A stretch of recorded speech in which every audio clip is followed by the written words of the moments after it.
All right, good evening, everybody. I'm Brian Weinstein. It's 8:16 Eastern Standard Time in Bridgeton, New Jersey. Tonight, I'm going to be joined by my co-host, David Price. Dave, good to see you.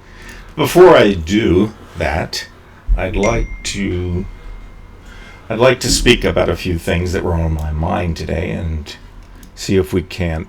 Brian, I just have a question to start. Is this a point when people should mute when you speak, or do they keep? What do they do? I don't know. I'm getting barraged by messages from our Joe Techlitz on my telephone, so I don't.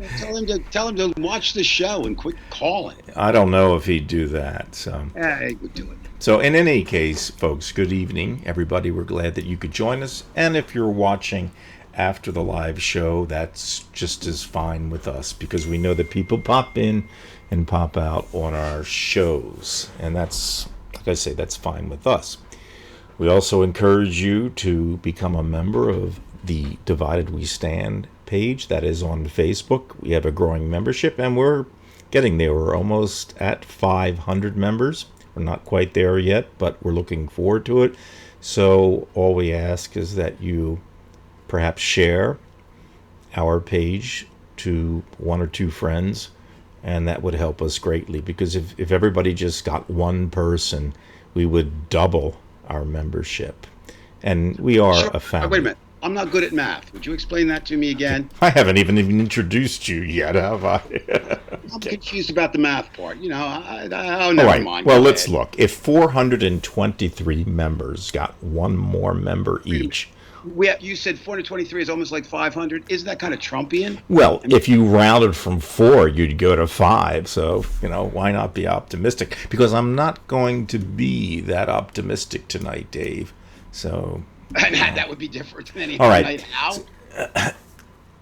Be it that it may, I would like to say a few things that came across my mind, and then I'll, of course, Dave, turn it over to you. I know everybody's been watching what's going on with Trump and the pandemic, the bad interview with Axios, just a host of absurdities from Trump. And today I heard one of those absurdities that just made my mind spin, and he was talking about mail-in voting, how he, of course, thinks that there's going to be a lot of cheating going on, and somehow people are going to get in the mailboxes. Bill Barr obviously endorses this idea. But he's okay with this in the states of Florida and Georgia and places where, of course, there are swing states. And, of course, we know what's going on there. And I was thinking, if this were the sport of boxing, it would be something akin to saying, okay, we're going to look at this one boxer's gloves to make sure he doesn't have any plaster of Paris under the gloves. And the other guy we're just going to trust, because Trump believes that because the governors of these Republican states are trustworthy and are doing a good job, they're going to allow this kind of thing to occur. Now, Dave and I have generally discussed this topic, and this really isn't the specific topic that I'd like to talk about.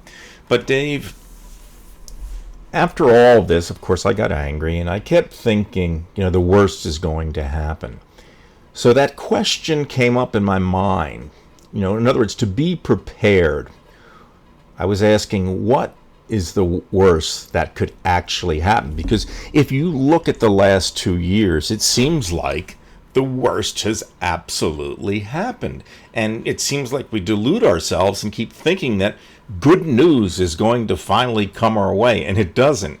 So why not prepare for the worst, given situations like today where Trump is going to basically stack the deck and he's going to make sure he wins in those.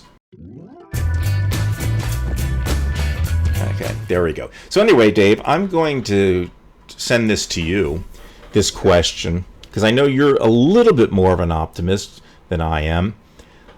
Listening to what I just said about the fact that, Oh, I'm supposed to listen when you talk? yes, you are. You have to. You change the rules every week. So, again, I know it sounds absurd to say what is the worst that could happen, but after this, I mean, it's acceptable. I didn't hear anybody in the news criticizing him. I mean, they brought it up, but no governor from any Republican state has said anything. No senator has said. We've completely accepted this behavior, so why not assume that the worst could happen? And if this kind of thing continues to happen, it will be the worst, and there will be more things. So I'm going to let you just free will and go with it. Well, I do have to narrow you down a little bit. You're saying the worst that could happen. What's the worst in your mind? What's the worst thing that could happen? Okay, well, you're putting it back to me. Okay. Just the worst thing. Just describe, and then I'll pick it up from there. Okay, the worst that could happen. Just like from the Plot Against America. And he follows through with this, Dave.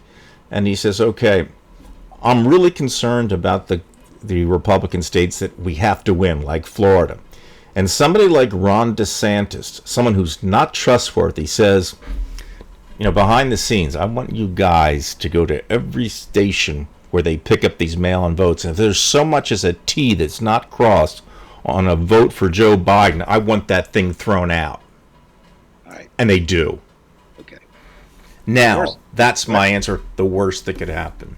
So in other words, what you're saying, the worst you see happening is direct ballot changing. Yes. Counting votes. Yes. And Donald Trump emerges the winner. Yes. Okay. All righty. Let's look at that. Can that happen in New Jersey? Can it happen in New Jersey?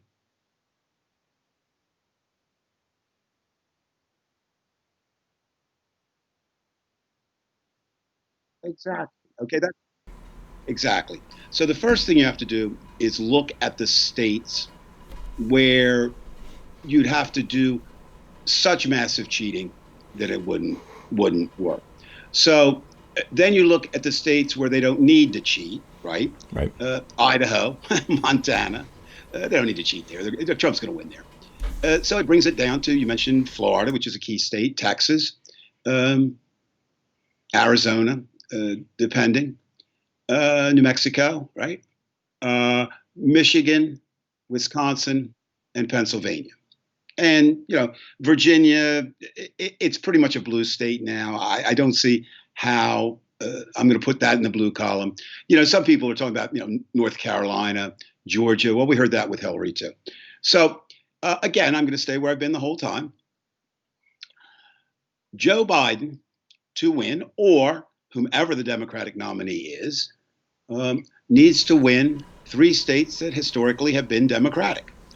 That would be Pennsylvania, that would be Michigan, and that would be Wisconsin.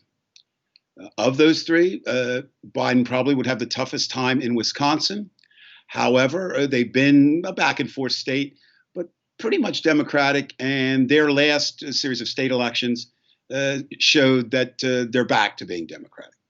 So he can cheat all he wants in Florida. It doesn't really matter. He can cheat all he wants in Texas, and it really doesn't matter. So that's one way to look at it. That's it. Secondly,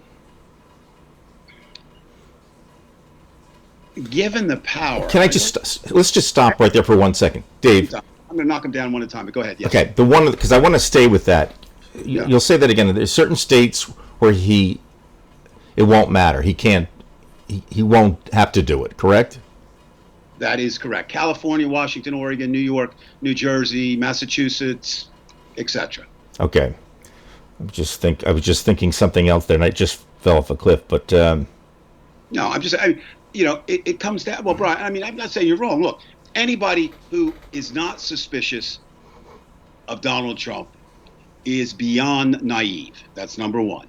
Number two, I liked what you said.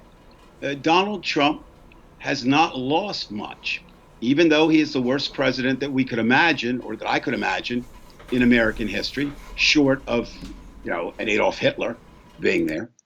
But how's he won? Okay. Now, let's look at that. He won with the support of a Republican Party that was terrified of his supporters. Terrified. They do not like Donald Trump. They know he's a buffoon. The majority. I mean, you really think Mitch McConnell respects Donald Trump? Mitch McConnell is using Donald Trump. And the difference is, I'm not sure Donald Trump knows he's being used. All right. He's so egotistical and so narcissistic. And if you say, hey, Don, nice hairdo, you're home free. But in this election, they're not going to have that. Now, they are going to have Republican organizations behind them. But I can't believe that the Democrats aren't saying exactly what you're saying, Brian. How is he going to try to steal this election? And how are we going to keep him from doing that? Now, I had to laugh. I mean, you didn't intend it that way. When you said, I loved your wording, you said Trump and Barr think that somebody's going to get in the mailboxes. Well, both of those boys are too damn big to get in any mailbox, man. They can barely fit in a mail truck, okay? So, how do you go about doing that?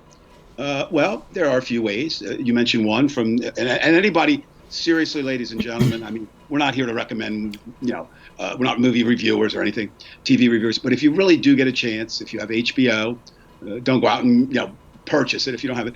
Do look at Plot for America. It is, and I'm going to talk a little bit, not about that tonight, but some other things, where fiction may be the only way we understand Donald Trump, because fact makes absolutely no sense looking at him.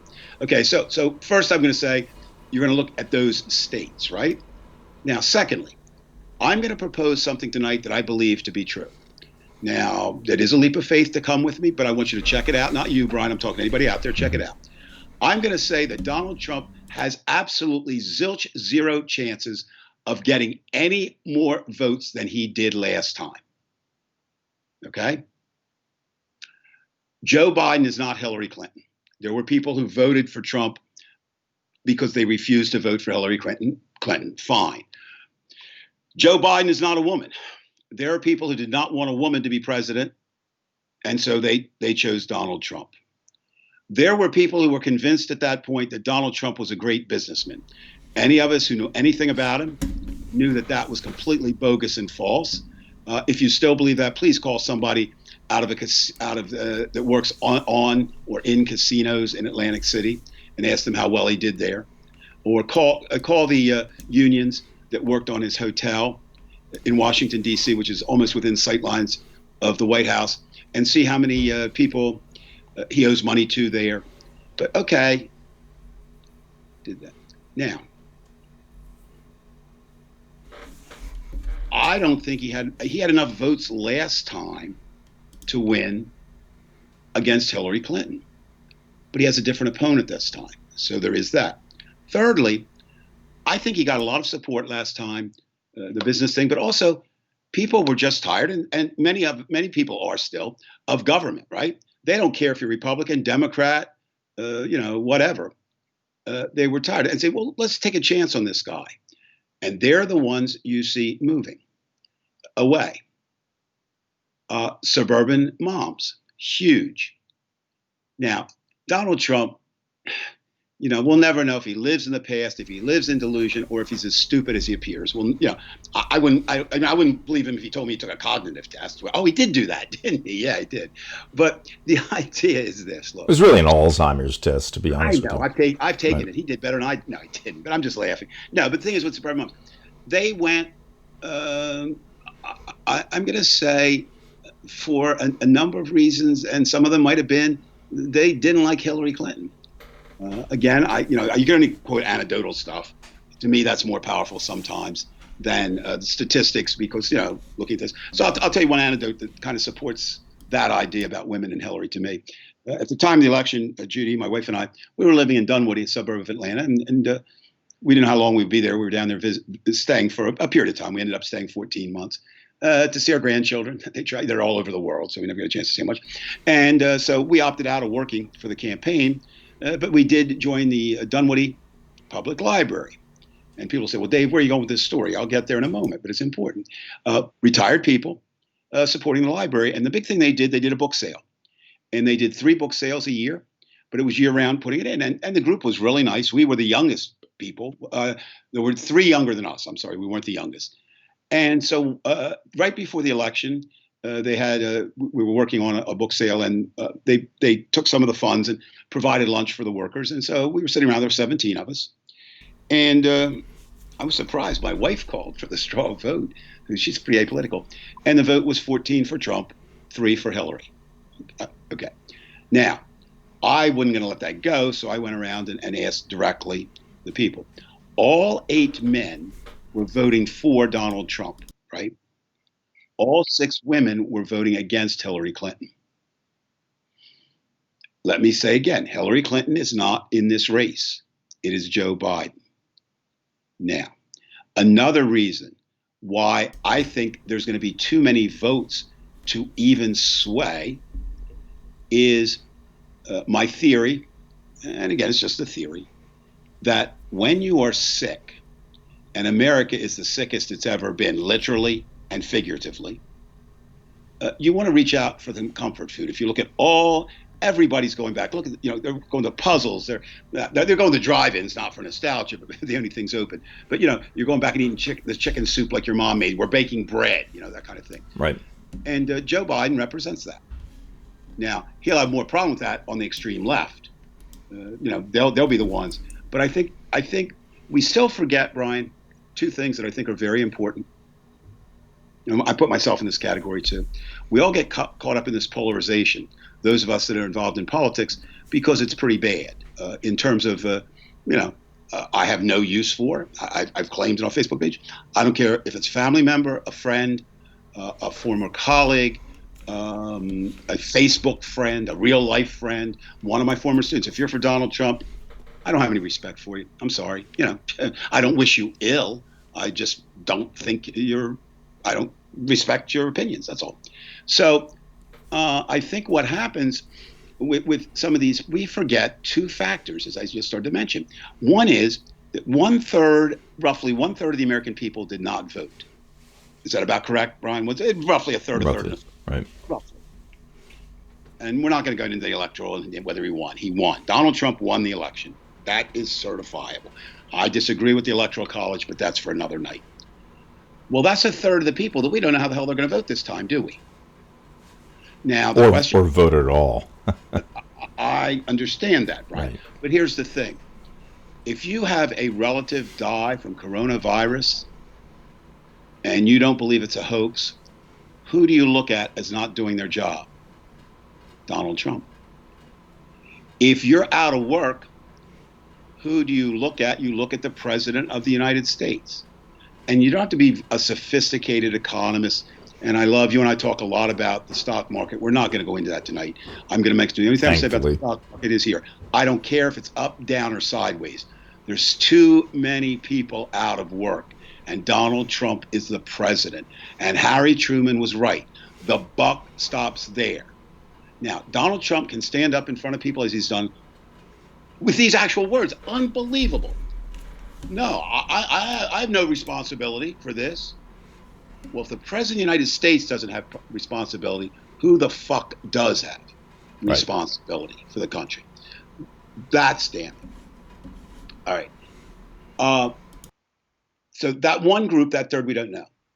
We have no idea. And the second thing is, and this is terrible, but stories have circulated, and I don't try to pass on misinformation, but it would not surprise me, and it was pretty accurate, that initially Trump's circle were not that upset because it was Democratic states where the virus was. And basically what they were saying indirectly, or maybe directly to each other, was, well, they're going to die, and that's more votes for us. Well, look at the states that are hardest hit now, right? Are they Republican states or Democratic states? They are Republican. So Trump's soft support is what's going to erode. His strong support is going nowhere. Again, I'm not, I don't have the polling uh, of Nate Silver or Gallup or Roper or any of those polls, but you listen to some people, and I know of two people in my social circle who voted for Donald Trump and who will not vote for him next time, but they did vote. So, Brian, I share your concern about how they cheat. And the final point I want to make, and I kind of made it earlier, but I think it's very important. The Democrats know there's blood in the water. It's not only Donald Trump's blood, literally and figuratively, but it's the blood of all those that support them. They're running a very smart campaign, I think. And I'll take my support not because I don't think Jim Carville agrees with me. Dave, can I put the brakes on what you just said?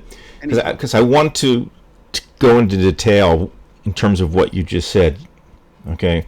Right. The Republican Party obviously feels threatened by the election. As far as the way things are occurring across the country, there are some Republican senators who are in jeopardy of losing their positions. 6 or 7. And that also includes, obviously, some congressional elections. Again, we're going to go back and forth, not interrupting each other, but embellishing each other's ideas. The difference, and I think it's important, many people understand, but some don't. You can run a local race as a congressman. A senator is elected statewide. So, yeah, they're definitely it's a different thing, right? More senators at risk. Right. Congressman, the way the gerrymandering is done, at one point, and I don't know, it's been new since then. At the last election, if you looked at it, there were 6 or 7 congressional districts that would go into every election being toss-ups. Almost the other were guaranteed one way or the other. Right. So I'm glad you pointed that out, because we have a situation where, like as you said, for the senators, it's a lot different than the congressman or congressman vying for positions. So someone like Jim Jordan obviously is not going to have to worry that much. Whereas, or your buddy Devin Nunes. Devin Nunes, correct. Most of them are safe, but that's not the big problem. The big problem is the Senate. So we have always assumed that the Senate was going to come through, whether it was with Mueller or with the impeachment or whatever. And for the exception of Mitt Romney, it didn't happen. And I keep going with the old saying, in for a penny, in for a pound. They're in, Brian. They're in. Right. And you mentioned this where they're threatened. Susan Collins is threatened. Now this goes, again, it goes back to the original statement I made. Are those people willing to go all the way and get really bad in terms of doing the same types of things? First of all, Brian, along those lines, there are people who will do anything to win, right? And there are people who will do anything to be around people that will win.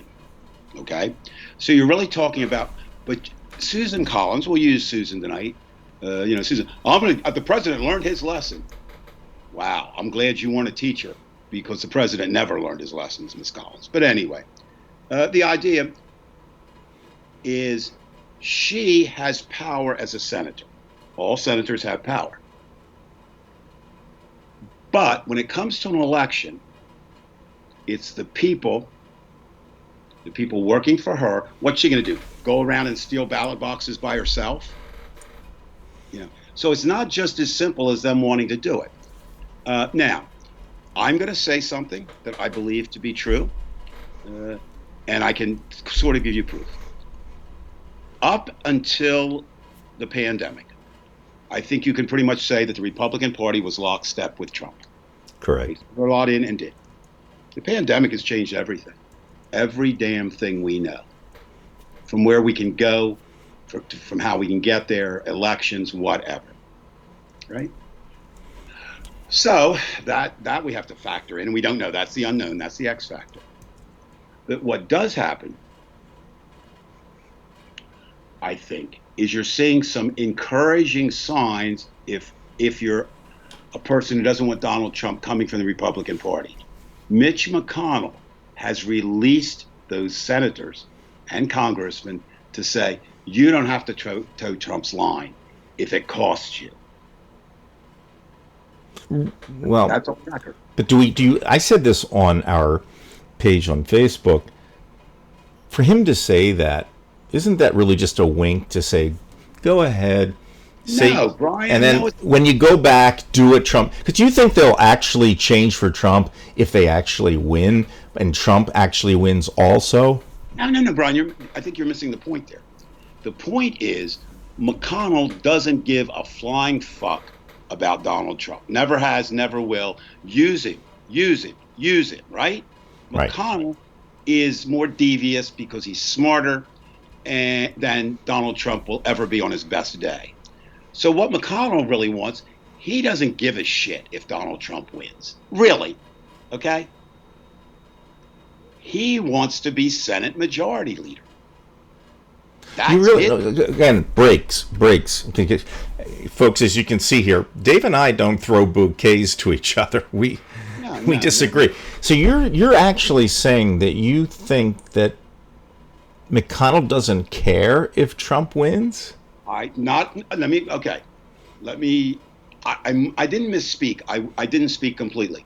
If you ask Mitch McConnell tonight, gave him everybody who's running in the Republican Party, from Donald Trump down to dog catcher in Oshkosh, South Dakota.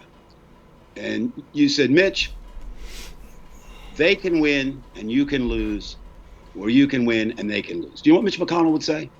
Oh, I would agree with you there. All right.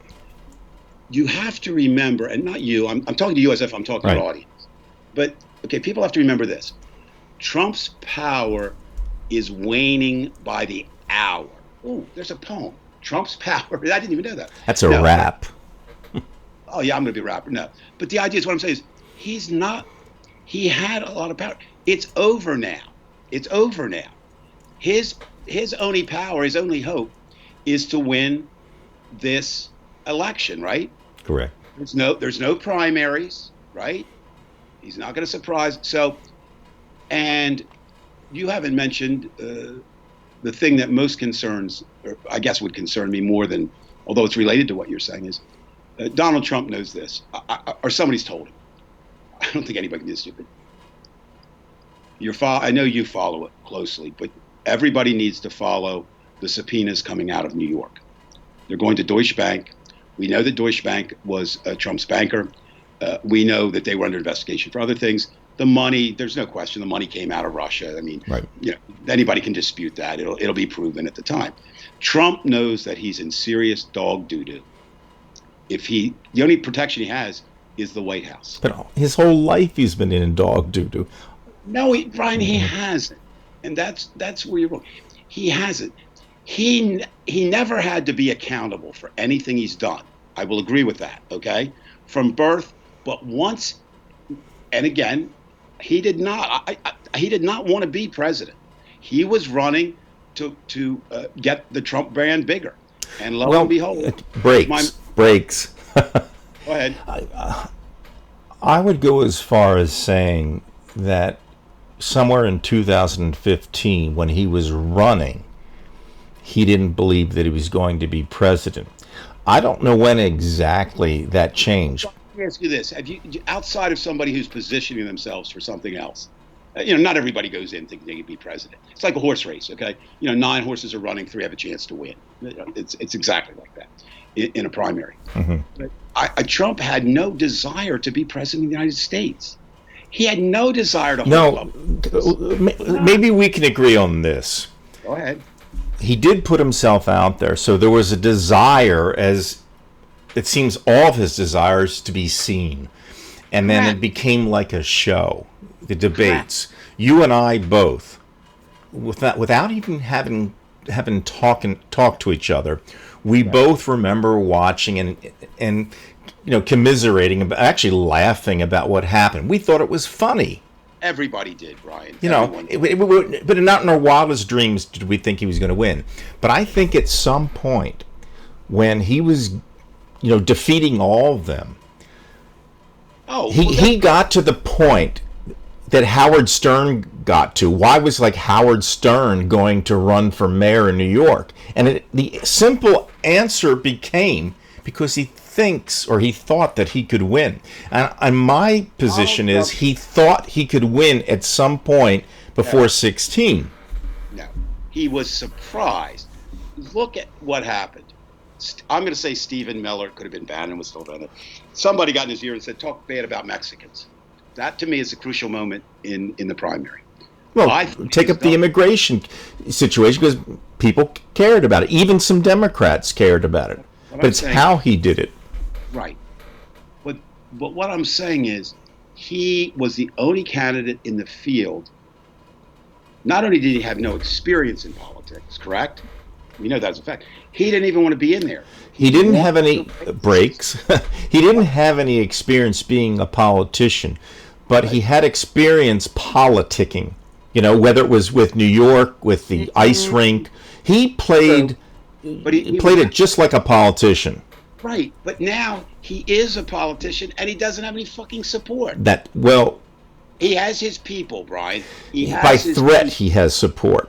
What? By blackmail, he has support. Yeah, that's what Dick. I understand that. But I'm saying, see, you and I disagree on this. Well, again, I got to stop you here. This is, I believe, the Russian word for blackmail is chantage, which is a big thing in Russian politics, which is blackmail. Blackmail wins. It happened with Stalin. It happened with Khrushchev. Who is Donald? Donald Trump is being blackmailed by Russia. Who does Donald Trump blackmail? Anybody he feels. Who? You have to blackmail. He blackmails his own party. No. Yes, because what he'll do is he'll say, if you go against me, I'll humiliate you. Fine. And guess what? The day he's no longer president, he can't do that. The point is, and people miss this, he has the power handed to a president. And that's a lot. But he has no power behind that.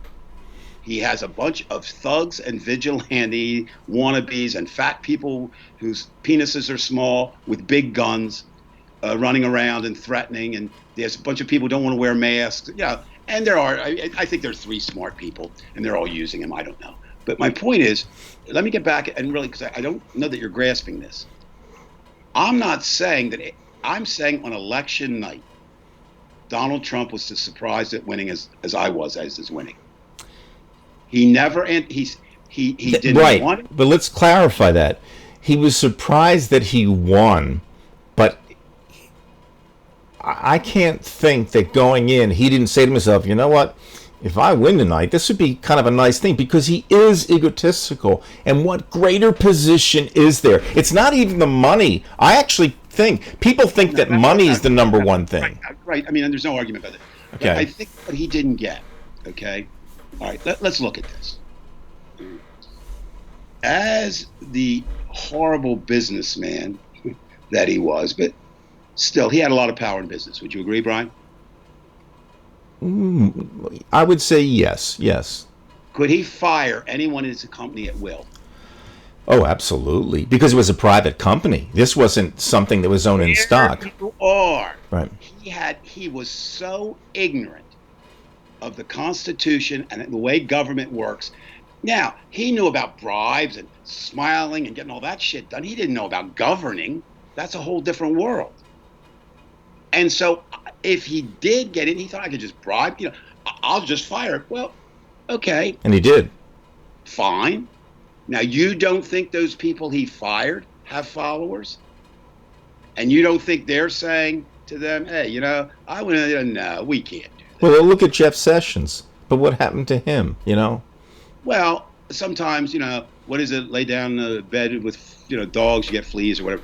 Jeff Sessions was a goddamn racist. Deserves to lose. But he was a really, really powerful guy in his state. And for him to lose. Well, I'm gonna factor in something else too. You know who he lost to? Do you know anything about the guy he lost to? Well, yeah, he was a football coach, so that. Yeah. there's two gods in Alabama. The greater God Bear is Bryant and everybody else. whoever the coach of University of Alabama is. Right. And the second God is whoever the coach of Auburn is, football team. And then Jesus comes in a distant third. That's in Alabama. Right. And I do speak with some authority. And that I agree. Okay, that's fine. So yes, Trump had, but you know, And he's from New York. He's a northerner, and he put Sessions out. Brian, look, I'm not saying you don't know, but I'm saying down there, football is politics, okay? Do you actually think Sessions would have won even if it wasn't that candidate? I think there was a much better chance, of course. I still think Sessions would have lost. But that's, a moot point. Speculate. I think, once it was Hill, it was guaranteed, once it was the Auburn coach, that Sessions was going to lose because you'd have the Auburn people, you'd have the football people, and you had the Trump people united. Right. Now, another thing that we haven't discussed that I think has to come in, you know what's going to happen before this election? Schools are going to open. And have opened so far, a few. Georgia, did you see the number? They brought the entire staff in for a week, which you and I know is done. And 230 people in the district tested positive for COVID before the schools even opened. Okay, it's anybody who thinks kids can go back to school, they're just flat out wrong. And look, I understand how important it is to the economy. I understand how important it is to kids. I understand how important it is to the family. But I would ask every family person tonight, is it worth the risk of the death of your child? That's what you're rolling the dice on. And apparently they're saying yes. Fine. Okay. Because politics has replaced religion they're one in the Republican Party. Yeah. They're not worried about going to church. They're not going to, they're more likely to just not wear their mask and show who their Jesus is. And I'm going to accuse you of something. I like to accuse you of things. I think a lot of what you're saying makes sense in 2017, 2018, 2019. 2020 is a brand new ball game. Pandemic, and we haven't even discussed tonight the death of George Floyd, Black Lives Matter, statutes coming down in the Confederacy, name changes. Trump is living in the past. Now, it's interesting. Of course, the extreme left would attack Biden for living in the past. Well, I'm still going to take Biden's past over Trump's past. No question about that. But, I think this, you saw what he did, Brian. I've stopped the Obama plan and black people won't be coming to your white neighborhoods. Well, horrific. Okay, we know that. Fine. But if it wins him the election, it's great for him. It's not going to win him the election. That's where, Dave, I can't give you any data, but that's where I get this emotional internal anxiety where you say you know exactly how I feel. It's on your roof you live. You think it's going to take down the antenna. By the way, people, he still does have an antenna. Because it's just the way the Republican Party is operating now. They're willing to, like I said, in for a penny, in for a pound. And where you're thinking, they've got George Floyd here, you've got Republicans dying, there's schools, teachers are going to die. Well, that's it, Brian. It's one thing to say, but when the death toll involves kids, now I know people can come back to me, and I was wrong then too. I really thought Sandy Hook, when those children were murdered, that it would move the government, and it did. But we've moved on, you've seen it. I'm surprised Donald Trump hasn't taken credit for it. You know what? When the schools were closed, there were no school shootings. I mean, I've actually seen people say, well, school shootings, well, yeah, dumb shits. Of course, schools aren't open. Now, so I think you've got the school opening. That'll play out. I think you've got between now and then, I think you've got the continuing pandemic. So shows, I don't know. I mean, I'm not a scientist. Let me turn this around. I know where you're going with this. you've got all your dominoes set up, and I want to say that you're correct, and you're probably correct. But again, we go back to I'm not, I mean, I'm just okay. saying. But let That's me how go one back side to is. what I was positing. Go ahead. As far as how bad can it get? I think you have to ask yourself, because you've said this yourself for the last 3 years. When is the Republican going to finally say no mas? I can't take any more? And we've only had really one that has said that, and that's Romney. But I think I'd like to turn that question to you in another way, Dave, Go ahead, and Joe. that is, do you feel there are any Republican congressmen or women or senators, given that there's some situation where there was a definite cheat going on, whether it's what we discussed about, throwing out the mail ballots, when do you see any of them sticking up for what we believe would be ethics when they didn't stick up for him when it came to the impeachment or Mueller? Why would you think any of them are going to say, I'll tell you exactly you know why. what, Dave, you're right. We're going to throw this guy out. Now, here, I do have an answer for that, Brian. So I have to do it the way Socratically. So we're going to do this. Okay. So what you said, I'm giving you 100% correct. They have not moved, right? Right. The evidence is on my side, not yours. Fine. Okay. Okay. Now, here's the thing. You asked me when will they stand up? If they gave it now, okay, let's look at Mueller. Could they go to jail for voting against or for Mueller? Could they go to? Could they go to jail? No. All right. Could they go to jail for voting a budget up or down? No. I mean, it's Could they so go obvious. could they go to jail for saying no? $600. That's lazy people. We're not. Have they done any action in Trump's time, to your knowledge, that jeopardized them going to jail? Them being the elected officials, working with Trump, to your knowledge. To my knowledge, I'm just trying to think right now. I could. Well, look, I could give you Devin Nunes and say, well, he was behind. But Devin Nunes is doing it But on his beside own. that, I know where you're going with this. Okay, yes, the majority of them, meaning no, would not do that. When would they not do it? If they felt that by stealing votes for Trump, they would be linked in some way because it was their operatives or their organization or their people, that's when they would put the Okay, law. now, again, let me play devil's advocate. Okay. Maybe over the next couple of months, Barr starts striking fear, basically saying, if you will be challenged by me, if you challenge this, if you go against me in any way about the mail-in or this or that. Brian, I understand, but the attorney general's office did have some power. Donald. You know how much power Barr has in the government the day Donald Trump is no longer president? None. Now, you're gonna say Well, right. I agree with you there. That's you're going to say it's working hard. right. Now, I'm not going to say I have some inside sources or stuff. I'm not. Okay.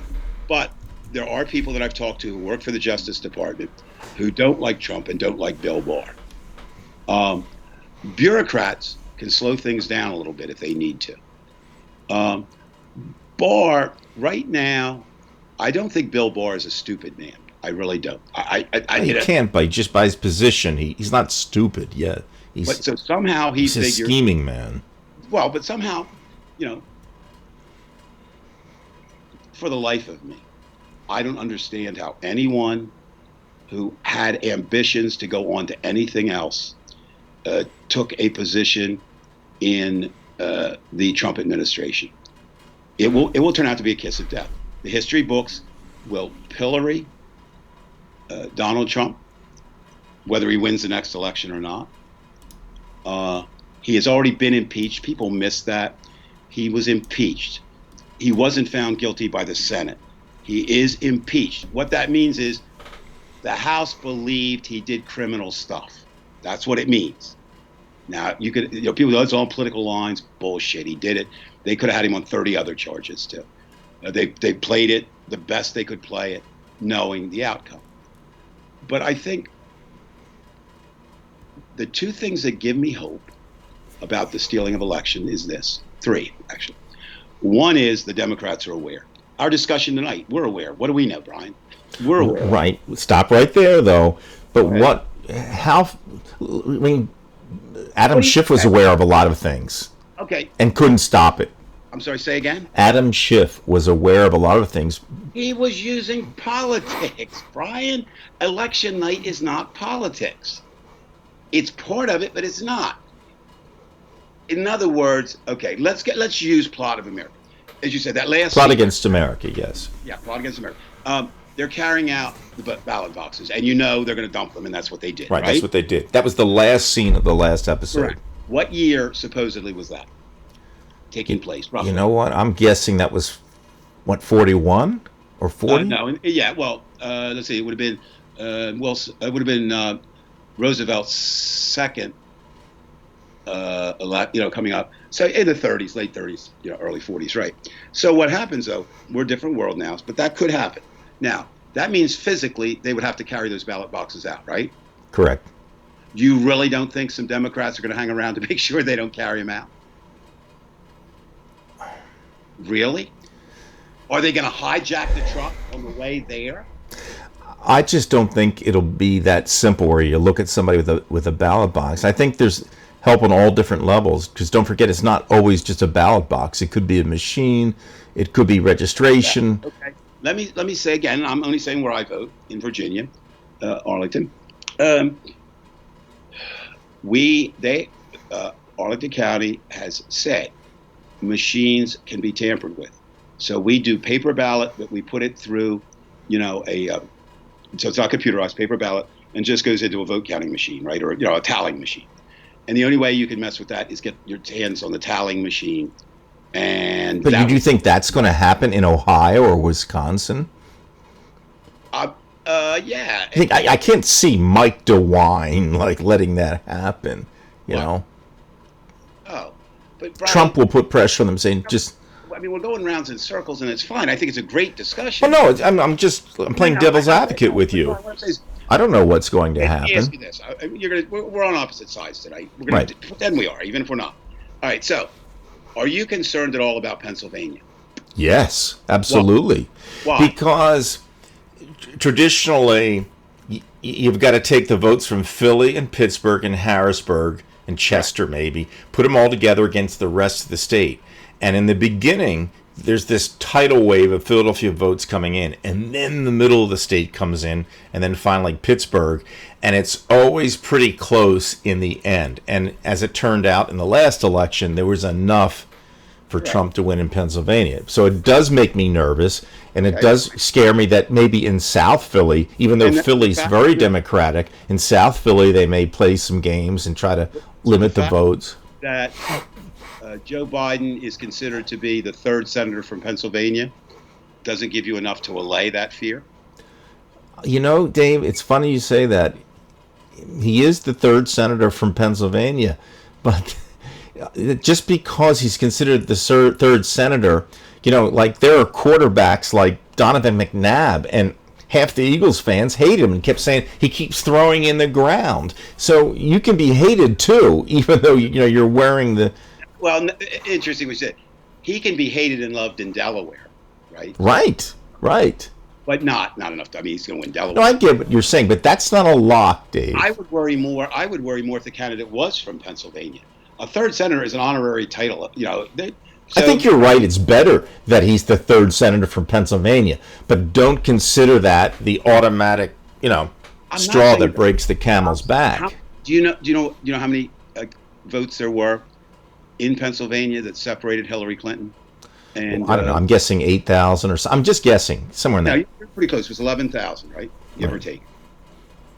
So 11,000 votes are up for grabs. Now let's assume let's take this cheating thing. Where are you going to cheat? Well, I think the easiest place to cheat are in the most conservative and rural areas and they're going to vote for him anyway. No, you see, that's my point. Even like Anthony Davis is out there. Anthony, hi, thanks again for this afternoon. Anthony's from Texas, and there are, obviously some liberal areas in Texas like Austin and Houston, probably San Antonio, but even in the most conservative areas, I know this like from Ohio, that yes, there are areas where maybe it's 70-30. And this is where I get worried, because if they take away, there should be an old expression. I think it was, they're going to steal the votes. They're going to contest them later. They're going to, what are they going to do? There's a whole bunch of different scenarios. Well, you've heard perhaps the expression, a slice off the loaf has never been missed. So what happens if they have a plan? And that's entirely conceivable. They say, look, we want you to shave 400 votes in every conservative precinct. Okay. But you have to do the work. You can't. Yes, you do. And yes, you do. And I've covered elections, okay? Mm-hmm. And it's not that easy to do that. It hasn't been. You're right, and I agree with you. Donald Trump now. Oh, it's gonna be. I know you're not. But I'm saying, it's gonna be this horrible election. Okay. But it's very hard. What you don't want to do, Brian, is something you've said before. You don't want to make it close enough to throw it to the Supreme Court. Absolutely not. Right. Now, I don't think that will happen. Can I swear to it? No. You better hope it doesn't happen, because Ruth Bader Ginsburg's got to survive. You have to put your faith, and I know you don't like faith. I don't like that word. I don't like that word. Well, then you can say logic. Say logic. All right. Okay. Logic dictates if you're recognized as the third senator in the state, you should fucking win. Logic, yes? Or faith, or you're cornering me into something where you would think you would say yes.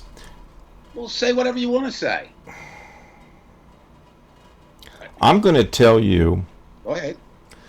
And we've witnessed this with our shows with the far left, the people who say Biden's just as bad as Trump. Correct. And you mentioned at the beginning of the show that 30% of the people don't vote. And I think that's... Didn't vote. Didn't vote. Didn't vote. Again, I'm talking about this election has makings of a historic number of people voting on one hand, and it has the makings of the smallest vote ever. Okay, well, then Dave, then you're asking yourself from the past, who were the people who actually didn't vote who could have voted? And I would suggest that most of those people, most of them, are these third parties, or the ones that were independent and couldn't make a decision. I think that most people... No. I don't know. I always voted on presidential elections. No, Brian, you always voted. We're not... I mean, nobody can do... The people who don't vote... Who are they? Okay, I'll tell you they are. The people that don't care. They're not affected by it, they think. Now, of course, that's foolish thinking. But I don't know. There's not an American this time that hasn't been affected by the pandemic and or Black Lives or, some kind of feeling. I mean, you can hate black people and that's affected you. I mean, there's not a person this time. There are conditions in this election that are very different. So to say the third is going to stay home, they may. But see, unfortunately or fortunately, depending on how you view it, with the Electoral College, it's do they stay home in the right places? I mean, I keep coming back to this because, okay, if Trump loses Florida, he's done. If Trump loses Texas, he's done. I don't think he will lose either of those states. Right. But they're on the drawing board. Okay? And if Biden loses some states that you don't expect him to lose. Where's he going to lose? He's going to lose New York, New Jersey, Massachusetts? Never. He won't lose California. He won't lose New Jersey. No. Nevada, toss-ups, Arizona turning Democratic, right. Virginia. I mean, I suppose Virginia, you could say that, couldn't you? Can't. I'll tell you what. Do you know where all the movement is? The movement is to Northern Virginia. I mean, I don't say this. Well, I do say it proudly. Arlington County, where I live, votes 91% Democratic on down years. Yeah, and Fairfax is like that. All the large counties. Once upon a time, when Reagan was around and had support of moderates, Mr. Bush Sr. had some support of moderates. George had the goodwill established by his father. Donald Trump has none of that. I'll go on record as saying this. I'd be more surprised if Donald Trump wins Virginia than I was in Donald Trump winning the national election. Right. So where these states are going to, it comes down to those, the traditional battleground states. And Biden, people look at that and they look at the national polls. It doesn't give a shit where he's ahead in national polls or behind. It really doesn't, other than maybe a barometer of people voting or not voting or what that kind of stuff. What does matter is on those electoral states. And I'm saying Joe Biden, Donald Trump has to hold every state he had, and Joe Biden just needs to win 3 back or 3 new from Donald Trump. Right. And that's very doable. Okay, so if you don't mind, by the way, I want to get you back on the screen here. Yeah. I'm going to kind of make a big jump because we can go around in circles. And ladies and gentlemen, we will get to your comments. I think they're the two feelings. I mean, I'm going to say I don't dismiss your feelings. Right. I think they're very accurate. I think you'd be foolish not to have them. I think, however, there are factors that allay those fears in my mind that you do not have. Right. By the way, do we have any questions? There are, but I do want to at least mention the second part of this show. It's Brian running his mouth. I want questions. You mentioned this on the phone because, by the way, folks, Dave and I did not speak about this show tonight at all. We just do what we do and go for it. But you did mention on the telephone a couple of days ago, Dave, you're worried now because you were talking about the show itself. If Divided We Stand and the page would continue after November. And then you said, like, you know what? I've been thinking about November to January. And that's the worrisome. And that's where I'm going to let you give me your worries of how bad it could get. Okay. And then we're going to go to the audience and please your comments and questions. I'm going to start with a little history here, if I may. America was founded because of a mad king, right? King George. I mean, when he said mad, not angry, he was crazy. Right. And I believe that Donald Trump is psychologically unsound. I believe he was psychologically unsound when he ran. I believe he was psychologically unsound when he won the primary. I believe he was psychologically unsound when he became the president. And Lord knows the presidency makes sane men crazy, right? And you have a crazy man. How crazy? What would he do? What could he do? We only know. Now, again, a president only has the powers of others. Now, are the Republicans so vindictive that they will burn their own states to the ground if they didn't win? I don't know. I mean, so that's the thing. I mean, I do know this. If Mitch McConnell wins and Donald Trump loses, Mitch McConnell will not give an inch to Donald Trump. There's not a perverted part. There's a part of me that almost wishes, although McConnell needs to go, that maybe for the country it would be better if McConnell won and Trump lost. Maybe, but I don't. You don't think of it that way. I mean, but again, November to January, Trump loses the election. What could a crazy man do? Anything a crazy man can do, he could do, especially if he is aware that the day he leaves that White House, every protection he has of going to prison is. So he's desperate. So what could a crazy man do? He can only get power if people allow it. Who would allow it? Who would go all the way? Or is it just something that's an impossibility to you? You know how I feel, but I want your opinion. No. Okay. Again, I don't go to book talks anymore because we don't have them. Please, I would like us to get back to that. We'll get back to it when we can. But, so many great speakers down here, and you get to go hear them and stuff. And I heard one that was scary. He was Garrett Pack. He had written about Raven Rock, which is a secret, well, not so secret now, but it's a place where the government would go in the event of some kind of disaster. And the question came up. Because this was when Trump was, I guess the book was out, 3 years ago? So it was early in Trump's reign. What happens? Who pushes the button? How does that work? Because he had really good inside sources and knew. And basically, of course, it's a two-person operation, right? It's the president and then someone else who has to do it, and they're a military person. And so I said, well, what if the military person was? They said they'd put another person in there, they'd shoot that person. See, I don't think we're in that situation anymore. I really don't. I think I have the utmost respect for the military, especially when compared to Donald Trump. Their duty is to the Constitution. I think we're seeing that. I think that will play out. And I know people say, well, what about their truth and all that? No. You're talking about the generals. Are they going to go to nuclear war because a crazy man wants them to? I do not think that. But would he want to do that? I don't know. Would he want to let every Republican criminal out of jail? Well, that's bad, but whatever, with pardoning power.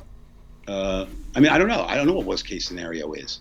It's and you seem to be, quite frankly, Dave, you seem to be very confident that the military will go to the right side, so to speak. And I think you're kind of right. Well, I think we have proof. I don't go just off of willy-nilly, okay? Right. 5 of the leading military leaders, boy, that's great, right? I couldn't come up with a better word, have spoken out against Trump. Right, but he's also trying to get rid of people in the military right now. Fine, okay, fine. All right, so he knows this. All right, let's use our teaching, right? Our teaching years when we're together. And let's assume that a principal had the same power that a president does, right? Right. No. We're going to use superintendent. Vic Gilson, you never listened to our show. He's a good guy. So Vic goes rogue, and he puts his own people in as principal, right? Well, you're supposed to follow your principal, but maybe you wouldn't. See? And that's what I think would happen here. The other thing that Trump doesn't understand a very simple human concept. He demands loyalty, but shows none to anyone. We know that. Okay. So the question becomes... So does Putin. Oh, yeah, but there's no comparison between Putin and Donald Trump. Putin's smart. Putin's ruthless. Putin's everything Donald Trump isn't. He's everything that Donald Trump wants to be, and probably has a wet dream at night that he's like it. Right, but he could still play the same game, and that's what I'm worried about. No, because people are scared of Putin. Who the fuck is scared of Donald Trump once he isn't president? Right now, you're right. I think that there's where I'm going to agree with you. There is not that fear that the average, and I know this for a fact because you know that I speak with quite a few contacts, and there is that fear. They'll only speak to me at the Skype level, and that's it. Is Donald Trump going to go on the radio and say, this election was stolen? Radio. This election, I don't want my people to be out there with guns. Right? I'm going to say bring them. Let's bring them. Let's see if these KKK vigilante, dickless wannabes with their AR-40K 7.2s, 6s can beat a well-regulated military. Seems like the word dick keeps coming up, Dave. Do you have any weekend plans there? That was terrible. Sorry. Some memes stick with you. I love it. I don't use many memes. Know your dicks. I'm just kidding with you, my good friend. This is a man named Dick, and then a picture of Donald Trump, and this is a real dick. Right. And there's some truth there. No, a lot of the presidential power is real, but a lot of it is illusionary too. Mm-hmm. And a lot of it has to do with party. And yes, the Republican Party moved to Donald Trump, but he's not one of them, right? Mm-hmm. He hasn't come up through the ranks. He hasn't helped somebody's wife get a position, and all that stuff is pretty important by the time you get to Washington, D.C. And I just don't see that now. Then you say, well, why are you scared? Because I'm scared of crazy people. Okay? Yeah, they suck. Well, I don't, you don't know what they're going to do. That's one of the definitions. Well, it'll be crazy, whatever they do. And they'll do it. If he's not insane now, that loss could push him over because I think he's on the precipice, of being crazy if he's not now. Right. Certainly acts crazy, certainly does crazy things, certainly is erratic, certainly is some other things. Let's get to a couple of questions, bro. Sure, Dave, that's a good idea. First of all, I guess there are a few comments here. Only good comments now. Well, this came very, very early. Human Love Solidarity makes comments. She generally goes in more into the climate change thing and the philosophical angle, which is fine because the climate change thing is an issue, obviously, that Biden's been bringing up now. So that's good. So let's look at it. So the speed of climate change, the facts you wish weren't true. It's a beautiful day, blah, blah, blah, blah. February 14th video had Head in the Box interview with Guy McPherson, interview in a documentary. Wow, I didn't even know that, so I was in a documentary. But the greater point, Dave, is that we do hear Biden talking about climate change now and the plans that must be made done. That's a good thing. But just like the pandemic, isn't it the same thing with the Republican Party, where they don't believe in the pandemic any more than they believe in climate change? And that's another big issue that I have with the Republican Party. There's a similarity there. You're very intelligent. Find the similarity between not believing in climate change and not believing in the pandemic. What is the similarity? Well, first of all, they aren't hoaxes. Those are real things. That's science versus that. You just said idiocy. The word. What'd you say? Right. What word did you say? Those are real things. They exist. They do. And who tells us they're real, besides our observation? The people who can show the evidence. That's and who tells. are those people? Those are your men and women of science. There you are. Okay? The bad Republicans. And there are good Republicans. George Will, certainly I think Mitt Romney, certainly sometimes I might not have agreed with this, and it's not just because Trump makes it so bad. George W. Bush. But very few Republicans come out about climate change. There are a couple, but not many. I'm just saying in general, and part of that is they're the party of religion. Look. And by the way, Dave, I'm going to interrupt you, and this is not news to you, but there's still a 30% chance that the Arctic ice this summer will be gone by September. We could have a blue ocean event, and then all hell could break loose. So that's still just like the pandemic. That's there. I'm not going to dismiss it, okay? Mm-hmm. What I'm going to say to anybody is, if you are concerned about the environment, you should be. If you're concerned about only the environment, you can't be, because it's interrelated. If you are concerned about the environment, we'll bring it into politics, then you have to ask yourself one question. Not who is perfect for the environment, who is better for the environment, Donald Trump or Joe Biden? Or much better for the environment. Wait, that's it, okay? We're not going to go any further with that. Right. Having said that, there are two scenarios I think we have with the environment. Hey, Keith. I was talking to my grandchildren and Michael earlier today. And they're crying, Keith, because they didn't get the $2,000 that Dave's trying to extort from you. I mentioned this, but Keith and I are gonna have a private moment here. It's really cool. I'm actually learning some about it. I've been watching it. My grandson is playing footy, and Australian rules football is pretty damn cool. Yeah, I want to talk about that. Can I jump in with Keith here, or do we have more questions? Go ahead. No, do we have more questions? I want to get questions. Well, let me look very quick. Most of these are comments, and that's fine with you and me. I just want to make sure. My thing is, this is my teaching persona. I don't want anyone to leave this show with a question that we didn't attempt to answer. Well, Anthony Davis here. This was a question, because Anthony worked very hard with me today to help me out with the audio, which, by the way, if the audio is working right now, fine. Big thanks to Anthony. So Anthony says, can Trump force the schools to open against common sense? Talk about that. Excellent point. All right, let's go with that. Okay, Anthony, the answer is no. Very simple. Schools are governed by the states. Now, Trump does have an ace if he wants to play it, and that is the federal money. Federal money comes. But as far as power, he has none. He's used that. And certainly the California schools, New York City schools, Atlanta, the largest city says, we don't care, we're not going to do this. So the reason, it's so obvious. The reason he wants the schools open is so it can appear to be normal. The reason he wants the schools open is he somehow thinks that the economy is going to rebound between now and election. It's not. So, of course, he wants them open. And because he has no empathy, concern, or compassion for any living human being other than himself and possibly the daughter that he covets,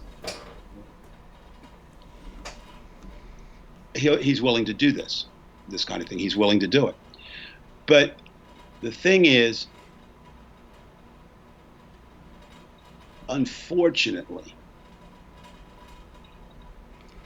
schools need to be open. Young people need to be educated, especially in poor areas, because that's where they get their food, that's where they get medical, health care, all this kind of stuff. However, it's too dangerous right now. It's too dangerous. I mean, again, Brian, we talked about this just briefly earlier. Would I want my grandchildren to be attending school in Alabama where they would be if they weren't in Australia? And the answer is absolutely not. Now, they are in Australia and they are attending school. And tonight, or that crazy Keith, I'm sorry, but the way you guys keep time is wrong. Do the damn American time, so I know what time it is over there. But the idea is they're playing sports, they're going to school, they're not wearing masks. So how come I'm okay with that? Because Australia did it right and we did it wrong. It's that simple. So I hope that answers the question, Anthony. He cannot. He has sway. Certainly, if you look at the states that are going to do it, Alabama, Florida, Texas, they're Republican states, both Republican governors. And maybe once you become a Republican and you stay. Oh, no, let me rephrase that. That was not true. If you're a Republican still staying with Trump, I would question your IQ. Okay. I don't know if I didn't put this up here before, did I? Yeah, you did. I did. Okay, we'll move on. But people did talk about this. What? About the schools, because we went to they went into the local thing where it's really the locales that get their money and generate. But we probably should at least say, we know that grant money comes from the federal government, but I think that the key is, and I can speak of our governor, Governor Murphy. My God, this audio is off from me, so I'm sorry with my speech. Oh, it's your tongue, Brian. Yeah, that too. So in any case, we have a deficit now, and you can't have a deficit in a state. So you have to have a balanced budget. The federal government obviously can just print money. It doesn't matter. So we're going to be in need of a lot of PPE and all the things that are going to be necessary to have schools open. So when people think, well, Trump can't force the schools to open because we get our money from taxes, that's certainly true. Well, but there are other things that the state needs to be able to pull it off. And if they can't, then they have to start taking money away from the schools. And then that is a problem. And that will happen and is happening. Then we get back to the election. Okay, what you said is absolutely 100% true. There is no way that America can function without an FDR type New Deal. There isn't. The pandemic's damaged us too much and continues to damage us every day. So, who's more apt to have the thinking to do a New Deal? A man who's been there for 4 years, and we see, I think tonight, I could be wrong in this. I think it was 80 seconds. An American is dying of COVID every 80 seconds, somewhere in America. Something like that. Yes, that's right. Something like that. A man who did that. That's the president. Okay. You can't, come on, let's say, I mean, that's the president. It's over 1,000 a day. And Anthony, you're absolutely right. Now, what happens is, I hate to use cliches, but I think I actually use this in a piece that I wrote. This is why, or the perfect example, I hate that, like the perfect storm now, the perfect example of rock and hard place. It really is. And when you're at the rock and the hard place, and the only decision that I can come up with is you go with a safer decision. And the safest decision is not to open the schools. Now, Brian, you and I have had this discussion over and over. Believe me, folks, we have had this discussion for the last 2 weeks over and over again. Here's what I want to point out. because I think it's important for people. The kids didn't lose a year of school. The kids lost one marking period of school. The kids lost the last marking period. So we're only talking academics now. We're not talking about the proms and all that other stuff. That's the issue is academics. In general, and I taught in some capacity or worked with schools for 30, 40 years, you coasted in the fourth marking period. And I just want to ask everybody out there, just if you remember being in, I don't care what state you're from, but that's a New Jersey thing, but I can't think it's any different for anybody else, and it couldn't have been different. May and June were coasting months. Teachers are tired. So I want to think it's the same. So if you can make a comment about that, if you remember back to high school in the 70s or 80s or whatever, 60s. Time lost is time lost, okay? I mean, I understand it. So I'm going to say you've got 3 marking periods before you've lost a year of school. Why the push to open that first marking period? Why not wait? Why not see how it plays out? Why not just say, okay, we're going to go to year-round schooling starting January 1. I mean, this is going to take new thinking. This is going to take on everyone's part. And this again is why Donald Trump doesn't have the ability to think. What he thinks, I think he thinks it's the 1970s. I really do believe that sometimes. Things that worked then and they won't now.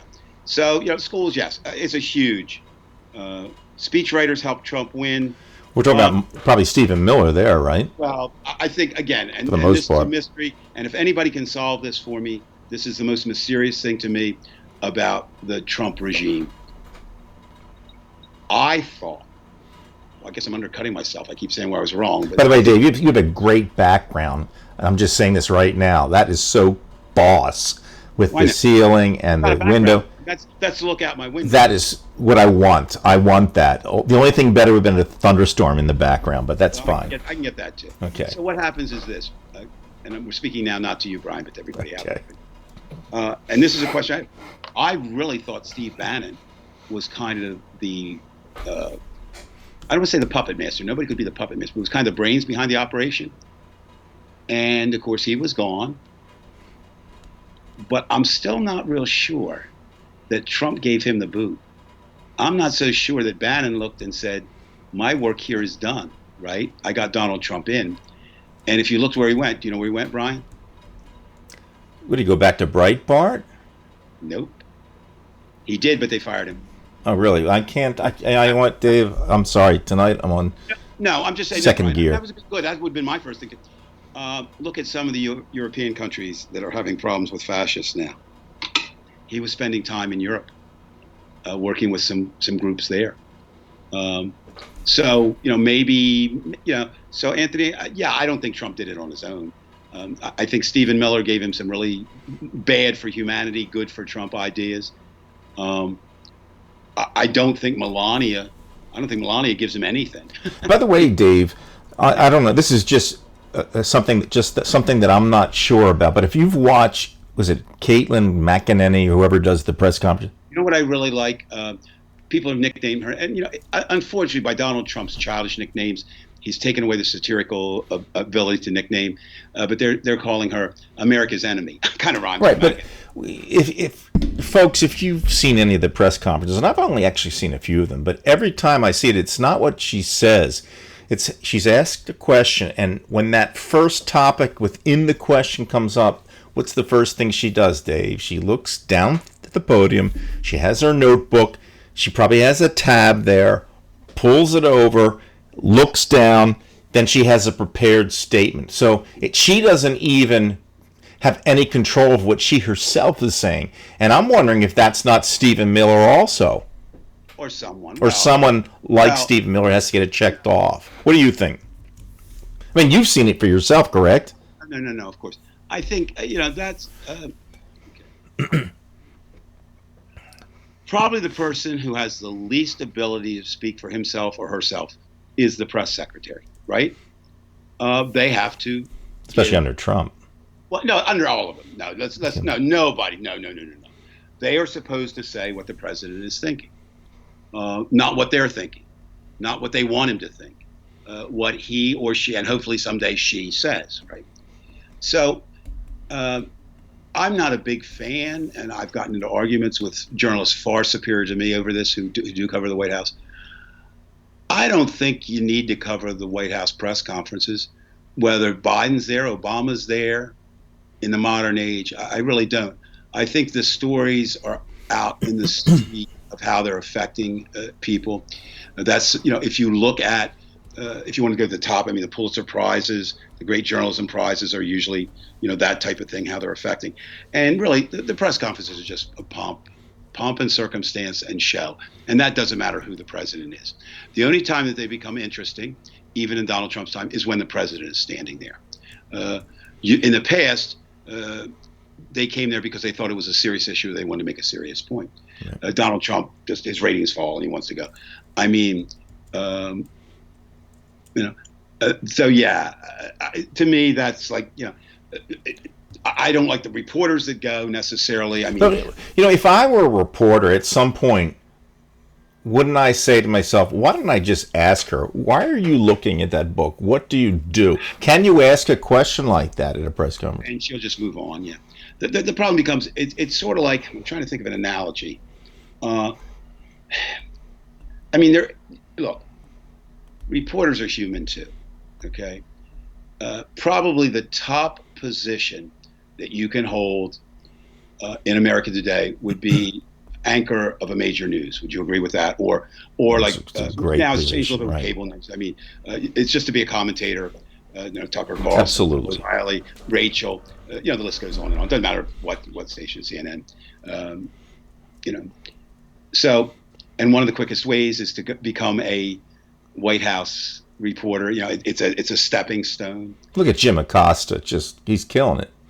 Well, Jim's a good guy. You know why Jim's a good guy? That was funny because he could be a good guy. Jim's a good guy. I can verify that, and I'll tell you why. I have a story about him. He was be at the museum, and so a teacher friend of mine. We won't go into great lengths, but she just idolized him, and he was on a busy schedule, and he gave her 10 minutes. That's great. He's on Ronnie's friends list on Facebook too. They're friends. Jim, and the other thing is, I wear a lot of anti-Trump T-shirts. That's no, you're kidding me. Oh no, a lot, and it's really interesting to see the reactions. But I had my one on that says, I'm trying to think. Okay, the news is real. The president is fake. And Jim walked. Where can I get that? Where can I get that T-shirt? So I mean, he's just a natural guy, is what I'm saying. He's good. They're not that they're all bad. They also have some responsibilities, but it's always been that way. Hunter Thompson, unfortunately, Hunter Thompson did wonderful things for writing and himself, and very bad things for journalism, because a lot of people wanted to be him, and there's only one Hunter Thompson. But he sent his buddy Timothy Krause, who was just a young kid, for Rolling Stone out, and they did a great book, Boys on the Bus. And this was 72, right? 72 election. And he said that they're just pack, and they are kind of pack journalists. I mean, they're not that they're bad. It's not that they're bad. Their job is to get the news out of the White House, and part of that is to repeat what the president says. And they don't want to get banned because that loses. Right. Now, I think again, which is something I want to do for just a few minutes now, and it was raised before. I want to get to the Axios interview. Sure. Now, the thing that bothers me a little bit about that, and that I'm a journalist at heart, still consider myself one. Once a journalist, always a journalist. Always a journalist, especially back when you're doing writing now again, like I am. But the idea of it is he's getting a lot of deserved credit. Everybody should credit. I liked what was said today by Frank Luntz, the Republican pollster. He said in an article today that interview should be shown to every prospective journalist who enters journalism school and say, this is how you do it. And it was the consummate interview.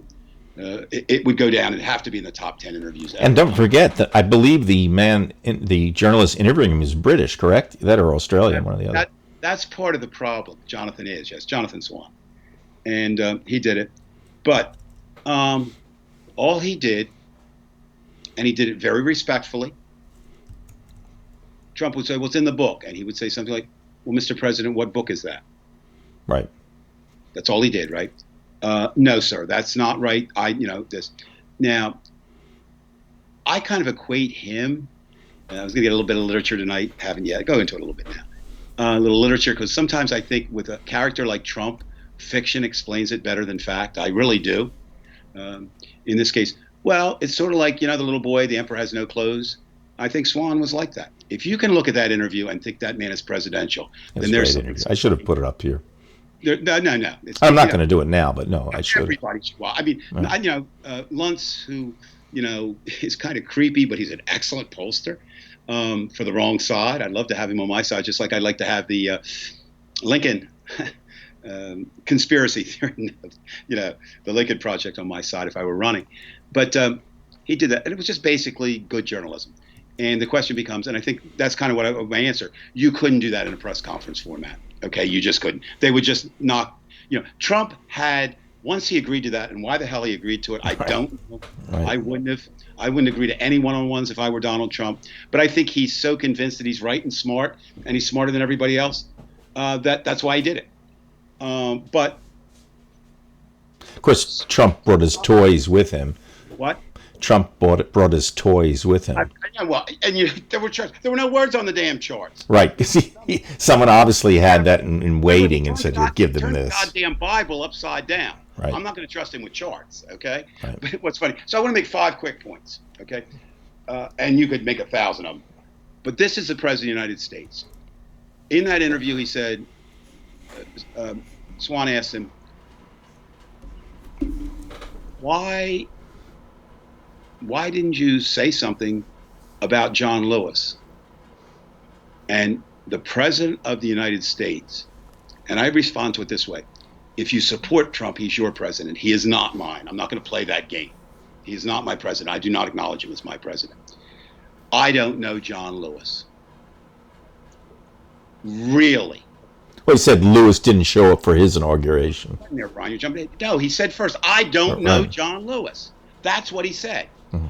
But because he can't shut his goddamn mouth and he keeps rambling, well, no, he didn't come to my inauguration. So I'm not going to say anything good, even though he's a hero and I'm a zero. That's basically what you walk away Right. with, right? Come on. Sound like Cartman there. I was doing that. I was doing Cartman. That was good Cartman. Well, We had to do a Cartman- South Park channel. Yeah, well, to watch South Park. Okay. He had the audacity or the stupidity. It's an either or. It is a light switch. To say the U.S. coronavirus deaths are lower than the world. What? How? What? I mean, I'm speechless. How the hell do you say that? He said it in his way. Which is wrong. As It's all compared to wrong. the tests. You had 3 trillion tests and Yes. 5 million people die, that kind of thing. If you are president, you don't say a couple things. And when you're talking about the deaths of people's family members, Right, that's a blood count there. no, his third thing that I took away from it is what it is. Right, No, you fuckwad, it is what you made it. right. Good point. Anybody has the power in the United States to do something about that goddamn pandemic, it's you, Trump. And you didn't. And the death of every single person is on your hands, those who enabled you and those who continue to support you. Okay. Now, the worst thing I think he said, as a president, they're all pretty bad. So Swan tried to tie him down about the Russian bounty, right? Right. This was Trump's response. Well, the Russian bounty never reached my desk. Well, that may be true. First of all, it's not. It's a lie. But even if it were true, it hasn't reached your desk now? 40-some days after it was revealed, and you haven't said a word against it? If I were an American serviceman, I don't care if Joe Biden had stolen my car. I don't care what he'd done. I could not bring myself to vote for a commander-in-chief who is aware that Russia put bounties on American soldiers and did nothing. So I want to make a charge tonight. Donald Trump is a traitor to America. all the Republicans who have enabled him and have not forced him to make a statement on that are traitors to America. And every single voter who votes for Donald Trump on November 3rd is a traitor to America. That's my charge. Now, do I have any power to enforce it? No, but that's what I believe. And the last, and my God, it's either stupidity or what should I say? No, it's not audacity this time. He had nerve enough again to wish Ghislaine Maxwell. I wish her well. Oh. She procured kids, and I'm going to make a statement here. If that list ever comes out, 2 names I'm sure will be on it. I'm not saying what they did; they'll be on it. Donald Trump's will be on there, and Bill Clinton's will be on there. But the difference is, Republicans, not Republicans, Trumpites. There's a difference. They're not conservatives. They're not Republicans. They're Trumpites. Trumpites would say that's okay. Right. I'm not a Democrat, but I supported Bill Clinton. I voted for Bill Clinton, and I'd be the first person to use the phrase, if he's guilty of that, not only lock him up, but throw away the key. It doesn't matter who it is. If it were my own son, I would say the same thing. There are certain crimes that go beyond, and that is one. So there are just 5 takeaways from that. Again, I said before, it was interesting. Maureen Dowd, again, I'm not a name dropper. There's just people I wish I could write like, and God, I wish I could write like Maureen, a New York Times columnist. I don't know if you've ever had a chance to read him. And I want to get back to Anthony's point. Just let me finish this. And Anthony, I like that point that you just brought up. The idea of this. She basically compared Trump to Macbeth, but with a key difference. I don't know. I taught Macbeth for years, and Macbeth is my favorite Shakespeare play. It's because it's got all this blood and stuff. But basically, it boils down to this. Macbeth starts as a pretty good guy, right? Loyal, brave, noble Macbeth, and at the end, he's a bloody fiend, right? And it's debatable how much he did and how much his wife connived him. So there was a Lady Macbeth character. And one of the great discussions we used to have with the kids is who's most to blame, the witches and but in the end, Macbeth did what he did. And of course, he was beheaded for it, as he should be, by hero. But the interesting thing, and Maureen pointed out, which was so cool, is Macbeth Trump, McTrump, I guess, is doing this with no Lady McTrump. This is his own. And it's a great, just Google it. It's a great column because it talks about failings of men, meaning men in general. Trump's, fear of impotency, not the failure to have an erection, because, we have Viagra, and I'm sure he gets good Viagra if he needs it. But the idea of just, I don't wear a mask because it makes me, not a masculine guy. And that's interesting. So I think, as I said before, and I've got some night, maybe we'll do that, what you can learn from reading Robert Penn Warren's All the King's Men or 1984, because it explains Trump better than I think than we can in real time. Let's get to Anthony's game. Could you put that? Yeah, he was talking about public schools. They're kind of being exposed as far as right. How they become outdated. Yes. Okay. There was a saying just prior to computers coming in, so it's not quite as accurate. But think about this. Those of you who went to school, at some point. They were talking about, so this would have been what, 1980s maybe, right? Before computers get big into schools. You could take a doctor from 1880 and he would be amazed, right, at what a doctor was. You could take a scientist from 1880 and bring him into a science lab and you go, oh my God, right? Right. A horse farrier, his job's, but they said if you brought a school teacher in, they pretty much understand a thing. And I think that's true. Now, it's a little different today, but schools are, they're not even reactionary. I think one of the bad things about schools is that, they're just set up. They were set up, the American school was set up for 2 reasons, basically. Well, 3. One was a safe haven for kids, even back then, they the idea was, they were going to work or being abused, they could come in, but that wasn't the major one. One was to create American citizens, right?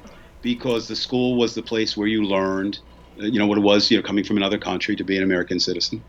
And then secondly, to create the workers who would respond to bells, right? Time clocks and things, and factory work.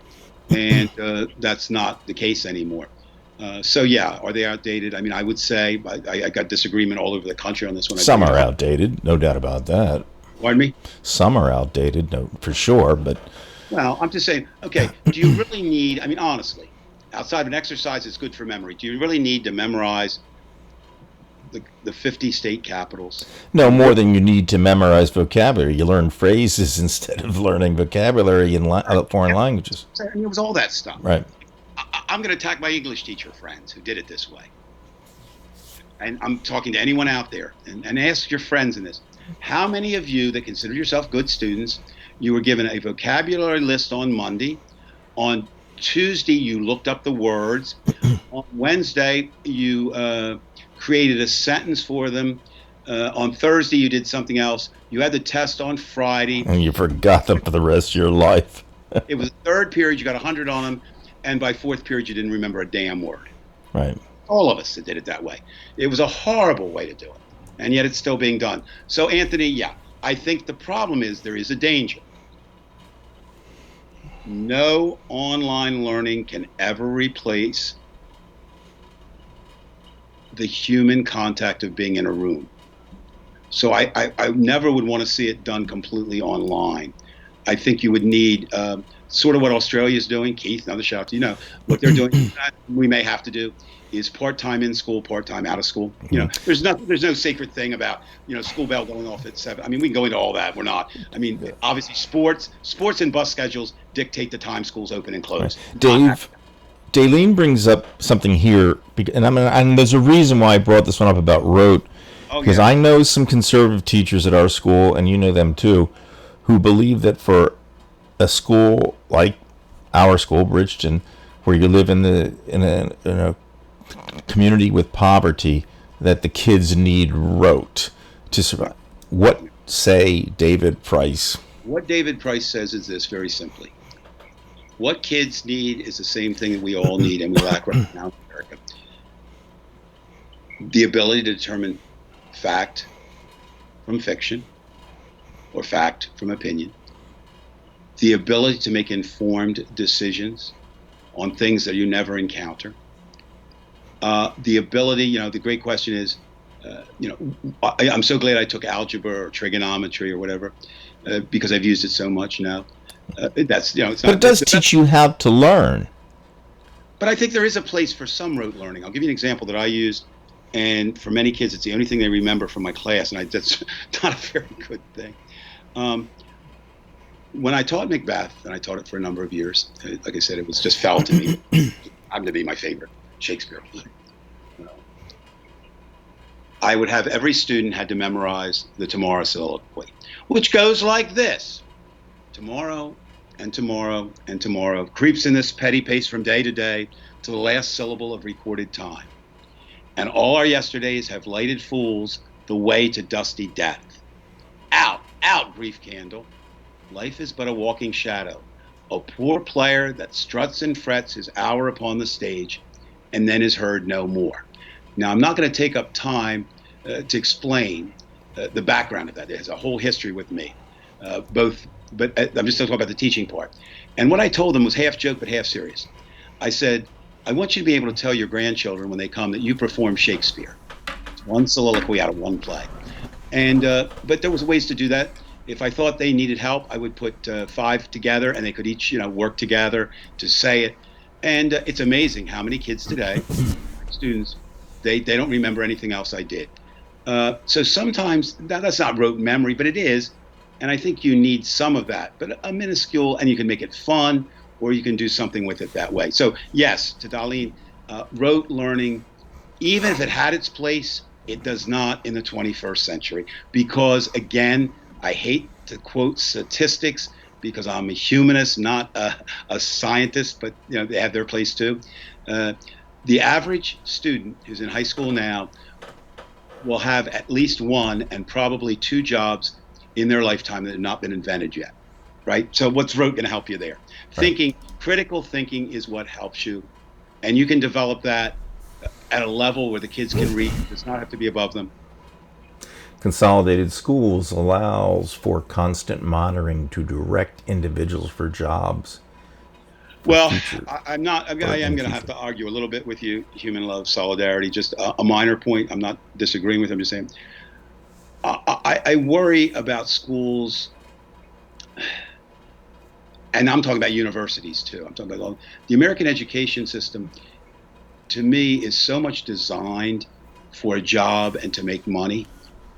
And life is more than that. I mean, I'm not saying it's not important, but I think Donald Trump definitely missed civics class. I think he definitely missed philosophy class. I think that's where the arts can join with the sciences. Now, I am a firm believer in vocational education. It's not secondary. It should not be. Not everyone wants to go to college. I think everyone who wants to go to college should have the opportunity. But to say that's the only road to success is fallacious. Believe good teacher is a good storyteller and earns their students. Yeah. Okay, Anthony. Or communicator. Let's just say the same. Well, I'm going to get a hold of you, Anthony, because I don't know what the hell you do for a living now, but we're going to make you a teacher because that's exactly it. Now, I don't want to get into religion on this, but let's think about the great teachers. Okay. I'm going to submit that two of the greatest teachers, one was factual, one can be open to debate. Jesus and Socrates. Socrates, right? What did they share in common? Two things. They were good storytellers, right? And they also had respect for their students in the fact that they didn't talk down to them. Socrates basically said, in essence, you know the answer. My job is just to help bring it out. Right. And Jesus, I'm just talking about the Bible Jesus, not the God Jesus or whatever. He realized that parables make a very good way to teach. And why parables make a very good way to teach is the fact that they're indirectly lead you to the right answer, right? And that's a very good way to teach. And it shows respect. You know, it's one thing for a person to say, I'm trying to think of something offhand. Okay. Okay, we'll use a biblical thing. Thou shalt not kill. It's another if you can tell a story where the person realizes, hey, I shouldn't kill, right? And that's kind of what Jesus was doing. Different. If you look at it, Jesus was the storyteller and God in the Old Testament was the authoritarian. And I'm going to submit in Jesus's time, in God's time, in today's time, the storyteller is a much better teacher than the authoritarian. The storyteller is a much better president than the authoritarian. And so we get back to Mr. Trump on this line. Mr. Trump is the worst kind of authoritarian. He wants to be an authoritarian, and he doesn't have a clue how to do it. People don't fear him. People don't respect him. People who vote for him, they like him because he hates the same people. It's not a leader. Anything else on the board, Brian? Sure. A few things here. Geez, I just lost one here because I passed by it. Just a comment here from Human Love Solidarity. She says, best history class was at night school, and we watched the nightly news and analyzed it. I like that. I show my kids the news sometimes. And what's so good, I'm going to call you HLS. I like that. What I like about that idea, too, is I'm going to say this, and I believe it to be true. Anything can be taught with anything. Okay, what the hell does that mean? In other words, history can be taught with a textbook, but it doesn't come alive. History can be taught with news. It's around there, and then you jump back. You know what I mean? That's the best way to do it. You make the connection. That's really that's what teaching is. It's respect, rapport, and it's rapport, and it's connections, connections with students, and connections between the past, the present, and the future. And doing the way that she put up on the board, whoever came up with that. Yet I'm sure that they had to kind of fight to get that because it wasn't in the statewide curriculum. And by the way, obviously the Republican Party in general has been demonizing teachers, which makes this even harder. You know why they demonize them? It's the same reason why evangelical preachers demonize them. Don't vote for them. No, it's not. Yeah, you're going to make up your own mind, right? That's the worst thing. That if you're going to be, if you're going to be, look, I don't want to attack the Republican Party, but I'm going to Why attack. So not? no, They no, deserve it. because no, You've earned the right. no, it's not the right. I'm telling you, those that are left are not the Republican Party. They're Donald Trumpites. Okay, so I'm saying, but um, they don't. The Republican Party realizes that they are the rigid party, the conservative party, the ideological party of not thinking, right? Right. So they don't want people to question. They don't want, ministers, the good ministers want to question and they question. They want everybody to question because that's what it's supposed to be, whether it's about religion, science, whatever. But authoritarians don't. And evangelicals are basically, their leaders are, listen, I'm going to have sex with your daughters, but that's because God wants me to. Right. And I'm going to have big cars because God wants me to. And you know what? Just give it to me because God likes me better than you, right? Yeah. Oh, there you go. I love right. that. One with hemlock and the other with a cross, both without evidence. Right. Man, we got to talk sometime. She's a philosopher, a sage. You can, no, I mean, that's brilliant, okay? Right. I hate when people are brilliant because I want to be brilliant. And that's more brilliant than anything I've said tonight. Christ, I'm going to shut up. No, I'm not. No, go ahead.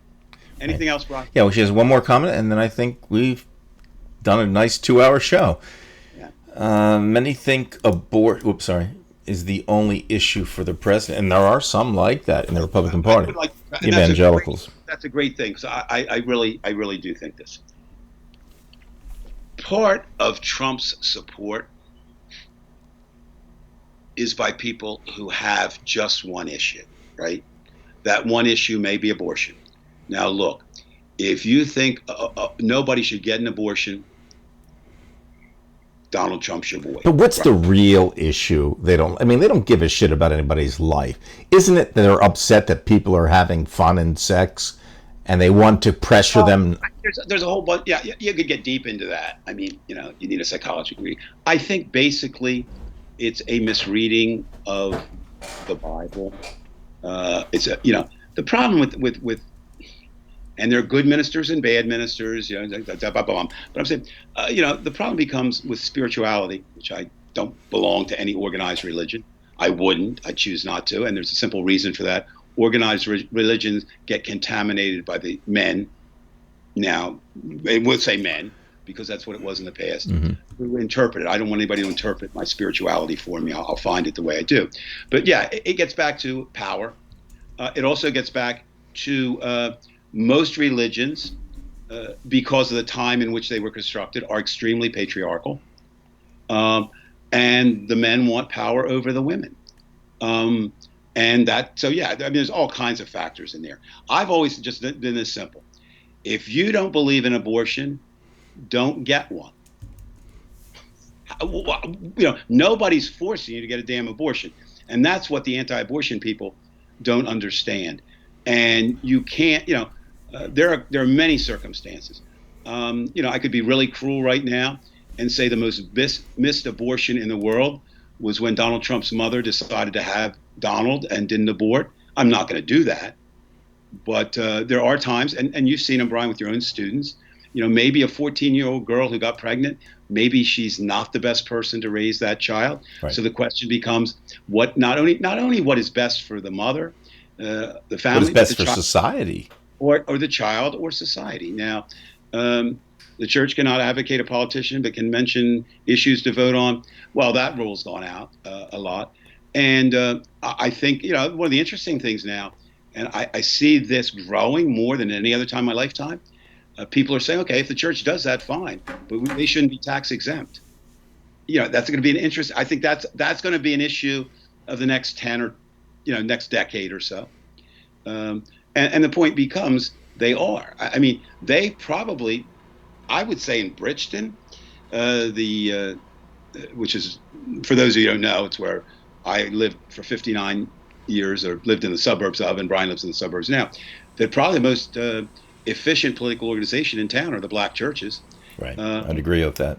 Now, I don't really have so much of a problem with that as I do with an evangelical white church, because the black churches are, Jesus would agree with that, right? They're fighting the social fight. The evangelical white churches are fighting the conservative fight, and I think the highest irony of all, if you really think about this, and if it weren't so sad, it would just be chortling. I want to break this to anybody, not our listeners, but anybody else. If there were a Jesus, he wasn't white. Let me repeat that. If there were a Jesus, he wasn't white. And he wasn't the type of white guy with the Ford F-150 either, if he were to be white. Trump walked back in public schools or not. Yeah, now here's Anthony, let me address that, because that's an issue I kind of do know something about. It's like everything else. It's so misunderstood. You can pray in a public school. What the school can't do is lead the prayer. So when they say they took prayer out of public schools, that is not true. What they took out of public schools was the public schools' right, because of separation of church and state, to have a single prayer from a particular. Like that. And that goes along with what you're saying right there. Great. Yeah. Yeah. And I also find it interesting that, again, so many fallacies. Well, the forefathers, they were Christian. No, they weren't. They were a mismatch. If anything, they were rationalists. Right. They were rebels. They were radicals. They were deists. Thomas Jefferson, he wrote his own damn Bible. What he did, it is on display. I mean, I'm not making this up. You can go see it. He took all the things that kind of fit, with science of the time, and said, well, this is true. And the other is just things that were inserted. Right. I believe the online classes for public schools does not allow religion classes. Not that I know of. No. Well, I think, again, that's a misnomer. Okay. And I got cited a number of times by ignorant people, other teachers, community members. You can't teach the Bible. I said, yes, I can. I can't teach the Bible as the Word of God. I can teach it. Look, you can't understand America and you can't understand literature without understanding the Bible. I'm not saying have a theologian's belief, but there's just stories, right, that you need to know, and some things that you need to know. And so you could do that. Again, but so it's not, what you can't do is say, this is truth, this is the Bible. And it's even more confusing today. We were a more united religious nation when we really just had Catholics, Jews, and Protestants. Now, I don't know the count. At one point, I don't think, I know it was upwards of 230, 240 different religions. Whose religion's right? What do you teach?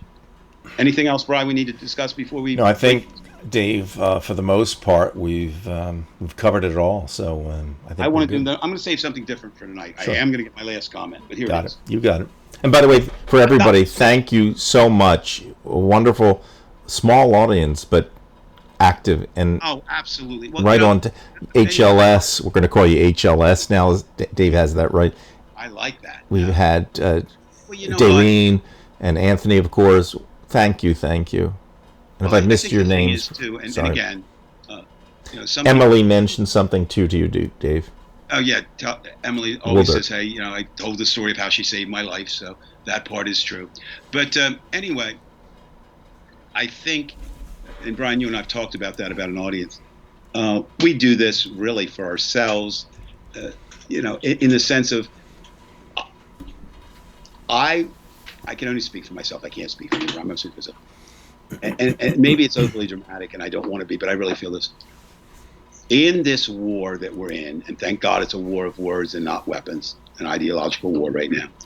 When my grandchildren, who mean more to me than any other living or dead human beings at this point, when they say, Grandpa, what did you do? I can say, this is what I did. This show, the blog, the posts that I write on Facebook, the protests that I attend. And that's very important. And so that's why I do it. And I think, again, we're talking a lot about teaching tonight. It's interesting. I don't know if people talk to us about that because they know we both were, or you are and I was, or whatever. But to me, the best teaching is you try to answer questions or respond to comments. I mean, I could go all night about what I think. And may I mention something? If you notice, David and I did disagree a lot tonight, and we do that on the phone. We're good friends, but we do that, and that's the one thing, because I know HLS. You've mentioned other YouTube channels, and I know who they are. Most of them are within the realm that I've been in, and not to put them down, but when it comes to this type of discussion, and Dave, I will throw a bouquet to you tonight. I mean, you won't find anybody more politically astute at this level on YouTube than David Price, because I think I know politics fairly well, but Dave really knows politics. So when you land on this show, you've hit the moon, okay? And that is a bouquet I will throw tonight, despite the fact that we, obviously didn't agree. And of course, I don't take any credit for that. It was my brief interlude with Stormy Daniels that really led me to be the political sage that I'm not. All right, I want to close with two things. Since we have a very literate audience tonight, how many people are still? Are a couple? Well, it depends on. We have 6 on YouTube, a couple in. Well, let me tell you, I think 2 on 3 in Facebook, but on Periscope we had 5. Okay. Well, again, that's part of the problem. We don't know who's there or not. But it seemed like tonight, at least those commenting. So I want to recommend 2 books. I didn't write either of them. I'd love to recommend the book that I did write, so I could make. No, that's not it. But to really understand, if you have time, to understand Donald Trump, I think these 2 books, both fictional, both written before there was long before there was a Donald Trump, lead to that. And the first, as a writing teacher, as a writer, as an English teacher, as a student who loves to read, it's my favorite thing to do in the world, even more than talk, believe it or not. You always have a favorite book, and the book changes. And at one point, this was mine in probably about 1971 when I was introduced to it. I'm going to hold it up here so people can see it. We're having a problem. Let me just see, Dave. I got to see if you're. Yeah, that's interesting. I don't know why that's happening, because you're not on green screen right now. Let me see if I can try it again. I'm using it. Wow, there's some voodoo going on there. I know. That's Trump. He's interrupting. Yeah. The 2 books. Again, the first that I was recommending was All the King's Men by Robert Penn Warren.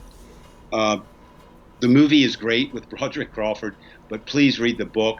I'll just read you the back of the blurb, and I think everyone can see where Robert Penn Warren wrote this in 1946. Actually, that's interesting. Let's see. What year? First year of the baby boomers was 1946. No, yeah, but I'm trying to think. Trump, whatever. It was around Donald Trump. So Donald Trump was 1 or 2. Let's see. Today, it remains unsurpassed as a definitive novel of American political morality, its corruptions, power, privilege, and guilt. A searing story of the rise and fall of a potential dictator. Okay, I found this on the web. Now, Alexa's chiming in. No, Alexa, find me a. I got Alexa back here talking to. And the other one is Sinclair Lewis, who's most known for Babbitt and Aerosmith and Main Street. And a lot of people get him confused with Upton Sinclair, who wrote The Jungle. Sinclair Lewis was a novelist. Upton Sinclair was a social activist who happened to write books. But he wrote one called It Can't Happen Here. And this is one of the highlights from the blurb on that book.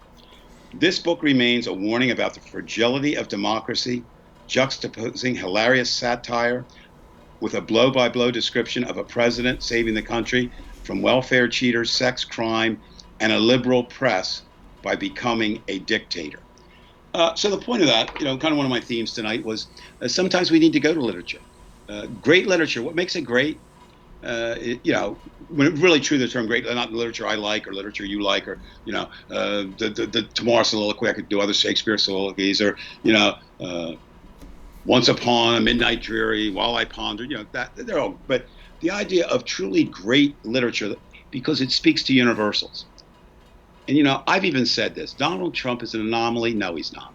He's an example of a universal that we didn't think could happen here.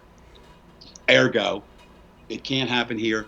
Well, Sinclair, wherever you are right now, wherever you are, your spirit dispersed among the stars, your stardust, your living being returned to stardust.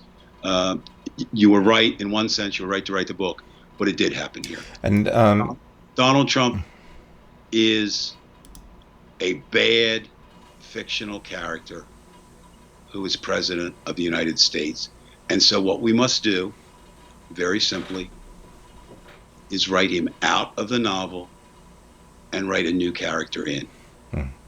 Right. Thank you, Dave, and thank you for being on the show tonight. And HLS, I know you mentioned that everybody's 6 degrees away from Stormy Daniels. I think you're half right. I know from a fact, one of my friends would know this, that his temperature went up 6 degrees when he was near her. So that's about the only thing you can say. You might be looking at him right now. Kevin Bacon, 6 degrees. But DLS, DLS, Department of Labor. HLS.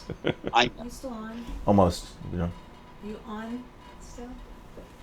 Oh, Ronnie, you're as bad as Judy. Judy just came and said, "You still talking?" We go all night.